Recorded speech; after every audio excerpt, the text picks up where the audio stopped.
el globo. Prendemos nuestro bombo, prendemos nuestra bomba y vamos a sustraer todo el aire que tiene la misma. ¿Sí? Y miren cómo se infla el globo.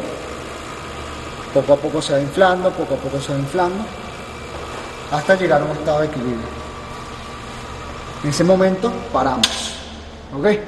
¿Qué sucede aquí? La presión externa, que es ejercida por la atmósfera, por el aire que estaba contenido entre la campana, ya no está. Le sustraímos todo el aire que estaba adentro, por eso se llama campana al vacío. Lo dejamos al vacío sin ninguna presión, sin ninguna fuerza externa que está dentro sobre ella. ¿Y qué sucede? Dentro del globo, las paredes internas, es decir, la presión interna que está sobre ella, van a buscar expandirse. Y como no tiene una fuerza que se oponga a ella, simplemente se va a inflar.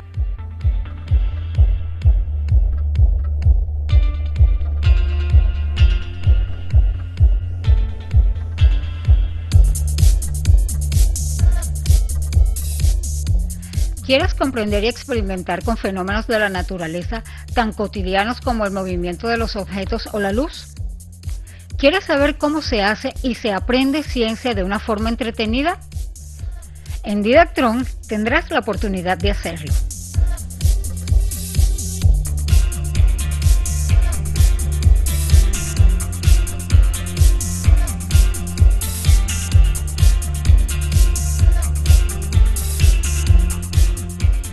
Ubicado en los espacios del edificio de la Biblioteca Central, el Centro para la Divulgación de la Ciencia, Didactron, se crea con el propósito de mejorar la calidad de la educación experimental en Venezuela e implementar soluciones a problemas relacionados con la enseñanza de la ciencia y la tecnología.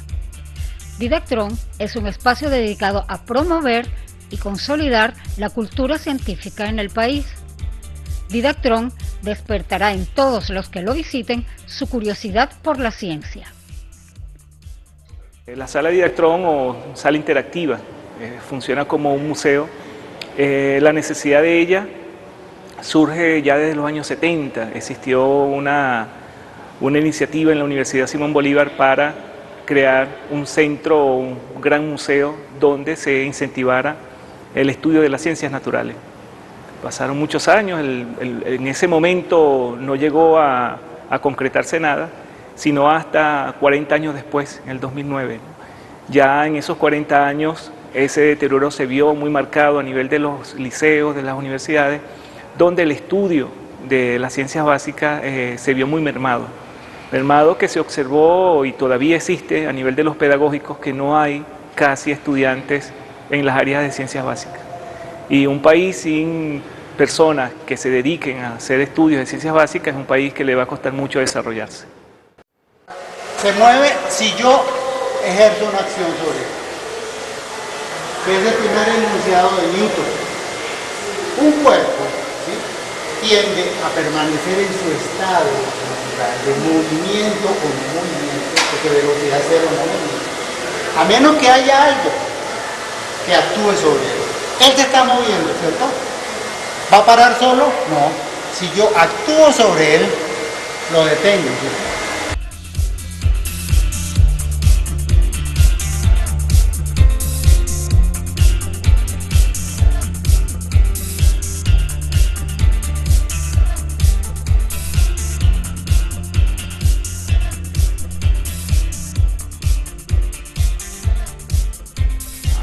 Alguien, por favor, que sea tan valiente como para tocar donde no hay agua. Que sea, donde no hay agua. Hay agua. ¿Ven? A pesar que pareciera, nuestros ojos captan, no sé si la cámara puede verlo, pero nuestros ojos están captando como pareciera que el agua estuviera estática. ¿Sí? ¿Un momentico? Cuando visiten el Didactron se van a encontrar con experimentos de física, de biología, de química, entre otros.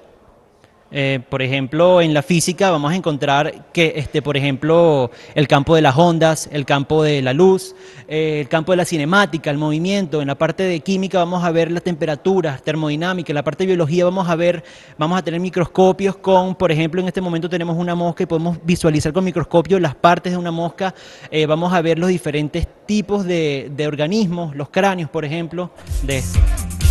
Normalmente el trabajo en el Didactron lo realizan estudiantes, son nuestros guías de sala, son estudiantes de la universidad quienes están entrenados para recibir al público y darle todo lo que es el entrenamiento o las explicaciones debidas de cada uno de los experimentos. Inicialmente se pensó como algo de manera todo público, pero el target va dirigido principalmente a los profesores de bachillerato. Tratar de entrenar a ese profesor de bachillerato para que luego él pueda justamente tener esos conocimientos que no adquirió o en su formación o no ha aplicado en su liceo, él pueda aplicarlos, conocerlos aquí y luego pueda traer a sus estudiantes al Didactron y hacer las prácticas esenciales en caso de física, de química, de biología. O sea, que ellos vean que esto es un laboratorio donde ellos pueden hacer sus prácticas de laboratorio. Es un espacio para eso. Las temáticas del Didactron en sí son variadas. Tenemos en física, la mayoría es física, tenemos química, ciencias de la tierra, biología. ¿Con qué se consigue? Por un lado se consigue con experimentos a veces un poco divulgativos, pero también hay una secuencia de experimentos que están concatenados justamente con los programas de enseñanza de educación media. O sea, todo lo que es la cinemática, dinámica, trabajo de energía, termodinámica, electricidad, todos los conceptos fundamentales de esa área de la física, el profesor puede venir aquí y va a conseguir justamente lo que necesita para su entrenamiento y sus clases de su salón, pues en su liceo, su respectivo liceo. O sea, los experimentos están muy dirigidos al contenido programático de la educación media y universitaria.